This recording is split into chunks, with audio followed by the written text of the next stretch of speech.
Michelin, bonjour. Bonjour. Nexans a présenté aujourd'hui donc ses résultats au titre du premier semestre 2010.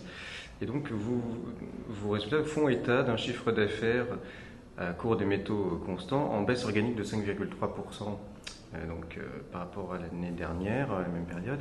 Est-ce que vous pourriez nous expliquer les raisons de cette diminution de chiffre d'affaires et peut-être nous faire un commentaire en fait par secteur, par vos grands pôles d'activité en fait, comment s'est passé ce début d'année 2010? Alors, je crois que l'élément majeur peut-être de ce premier semestre, c'est une césure très forte entre ce qui s'est passé au premier trimestre et ce qui s'est passé au deuxième trimestre. Le premier trimestre 2010, il a été largement dans le prolongement de ce que l'on avait connu sur l'ensemble de l'année 2009, c'est-à-dire un recul de l'ordre de 10 à 12% suivant les lignes de produits de l'ensemble de nos marchés en organique. Inversement, le deuxième trimestre marque une très forte amélioration de l'activité, une très forte reprise de l'activité, puisque la croissance du deuxième trimestre par rapport au premier trimestre de l'année 2010 s'élève à plus de 12%. Et cette croissance, elle a été forte dans l'ensemble de nos lignes de produits. Je voulais vous parler de la marge opérationnelle, parce que vous avez fait pas mal d'efforts de restructuration ces derniers temps.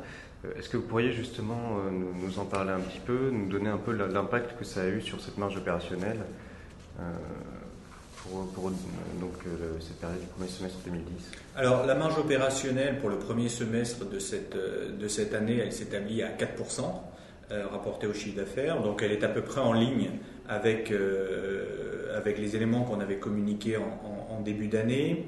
Ce qui est intéressant à noter, c'est qu'elle reflète d'un côté, je dirais, l'impact de la baisse des volumes auquel on a assisté au premier semestre comparé au premier semestre de l'année 2009.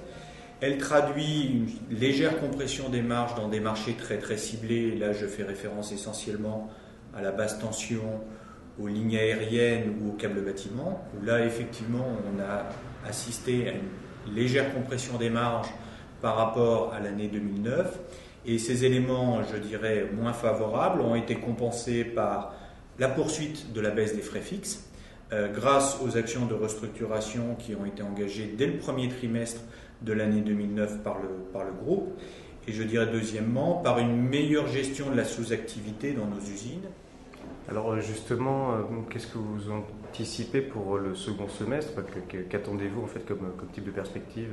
Alors sur le deuxième semestre, on fait l'hypothèse de la poursuite d'une reprise de l'activité, nous permettant pour l'ensemble de l'année 2010, grâce à cette poursuite de la reprise au deuxième semestre, de revenir sur un niveau de chiffre d'affaires à taux de change constant et périmètre comparable à peu près égal à celui de 2009, après une baisse d'un peu plus de 5% au premier semestre. Parallèlement, cette reprise des volumes devrait s'accompagner d'une amélioration de la rentabilité sur le deuxième semestre par rapport au premier semestre, en raison notamment de la non-reconduction des deux éléments défavorables qui ont pesé sur la performance des 3 premiers mois de cette année, à savoir des conditions climatiques difficiles qui avaient retardé les travaux d'installation d'un certain nombre de câbles, notamment de câbles terrestres. Et deuxième élément défavorable, un certain nombre de problèmes qu'on a connus en matière d'exécution de contrats de haute tension, nous amenant dans un scénario que je qualifierais de prudent sur à peu près du 4,5 pour l'ensemble de l'année 2010. Sachant qu'on a un potentiel pour faire mieux, qui serait lié à la fois à une stabilisation, voire une légère amélioration du contexte de prix dans les câbles bâtiments, la conclusion favorable d'un certain nombre de contrats importants en matière d'infrastructures d'énergie, notamment au Brésil, et puis je dirais une normalisation plus rapide qu'anticipée de la situation dans la haute tension. Alors je voulais vous poser une question d'ailleurs pour commencer, c'était concernant la croissance externe. Vous n'en avez pas fait encore sur cette année. Est-ce que vous envisagez d'en faire sur le reste de l'année 2010? Et par ailleurs, on a vu que vous aviez fait pas mal d'investissements à l'étranger. Est-ce que vous pourriez nous en toucher un petit mot rapidement?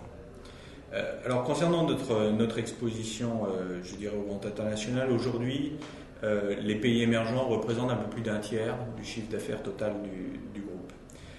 Il est vrai que sur l'année 2010, pour l'instant, nous n'avons pas procédé à d'opérations de croissance externe. Et nous avons mis beaucoup plus l'accent sur des projets de type Greenfield, par lesquels nous construisons nous-mêmes nos propres usines de câbles.